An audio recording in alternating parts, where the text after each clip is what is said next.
Well, if it isn't my good friend, the poet, I can't say I'm surprised to find you here. I tell you that she now stands without the door! Whose grave are you visiting today? Who's there?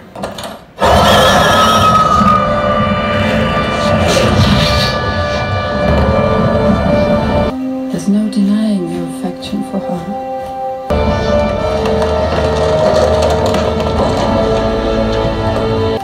What was that poem of yours? It was many and many a year ago. The vision before me will stay burnt into my very soul. That a maiden there lived whom you may know, and this maiden she lived with no other thought. And haunt me to the end of my days. Than to love and be loved by me. What am I doing? I recite poetry with a statue. I must be drunk. Or mad. Or both.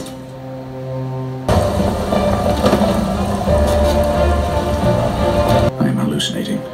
Should I answer this one with another of your stanzas?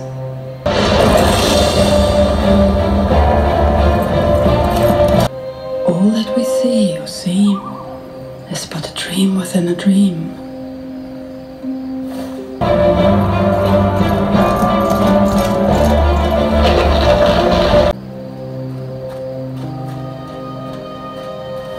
Still you have no clue to who I am.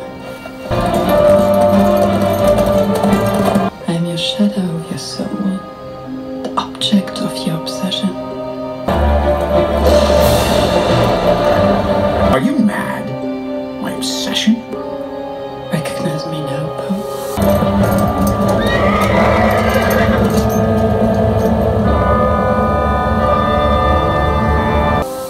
Are you feeling lonely? Longing again for the departed? Silence!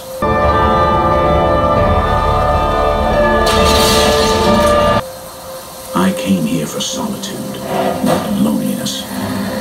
Always obsessed with the dead.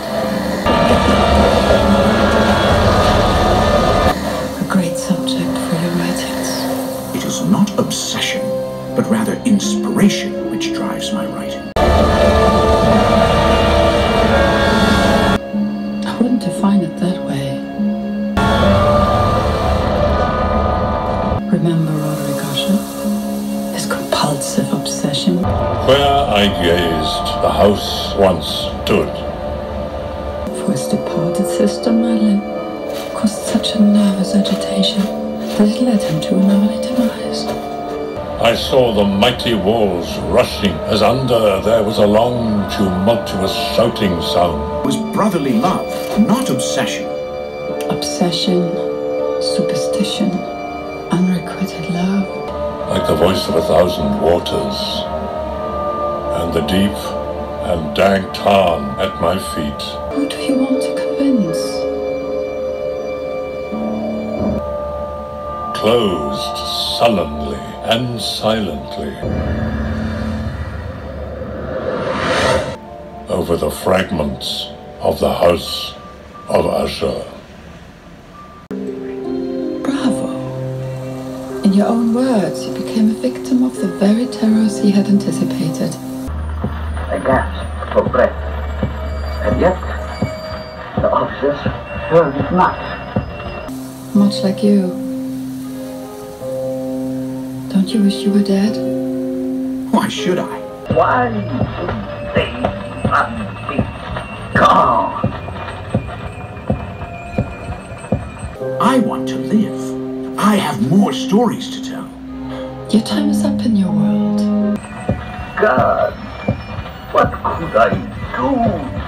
All is possible, they heard. You have nothing to lose, no one to love. Stop feeling guilty for other people's death. What? No, no! They heard. They suspected. Virginia died in spite of your care or your love. Your mother succumbed to my power, leaving you helplessly alone. They knew! They Hear my horror. I was so young when she died. I was denied even the memory of her face.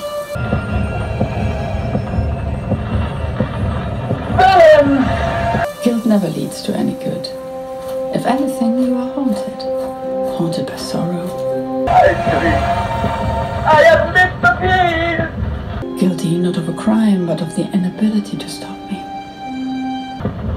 Tear up the plank. Here. Here. If anything, I am guilty of giving my readers what they want. A glimpse of redemption. Stories with a moral. The baby. Where justice always triumphs. Of his hideous heart. Is this what you mean?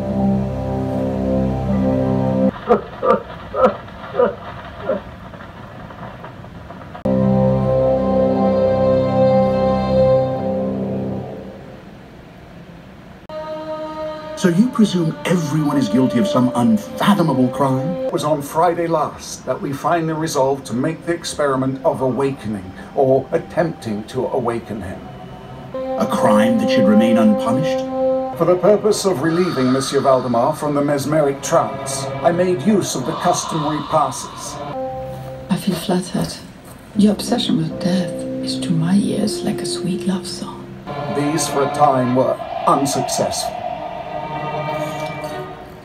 Monsieur Valdemar. What do you mean, obsession?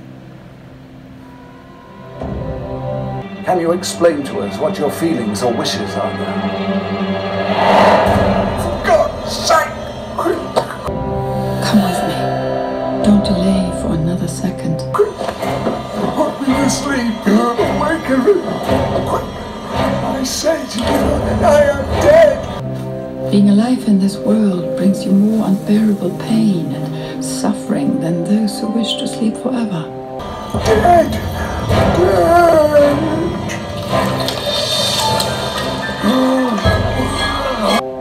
Even as you try to extend life beyond my sweet embrace.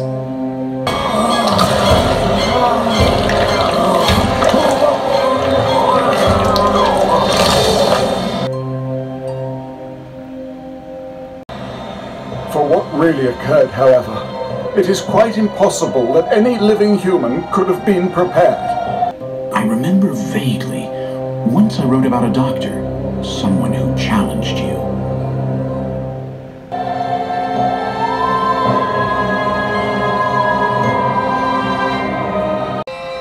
And as I can see, he lost. Lost to me. For a wild moment, did my spirit refuse to comprehend the meaning? Why so?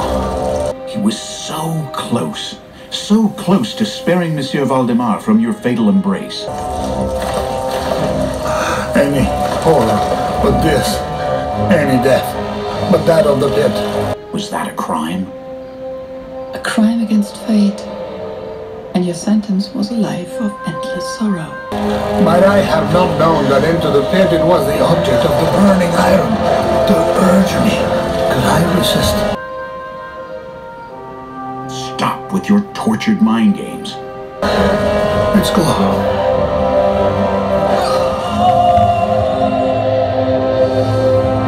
It's nothing worse than imagining your own death, isn't it? Nothing worse than to fear eternity.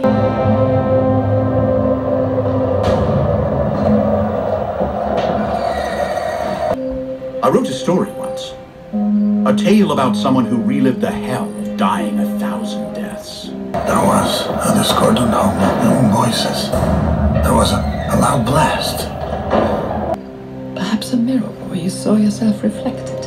The French army had entered Toledo. Every image, a different death. The Inquisition was in the hands of its enemy.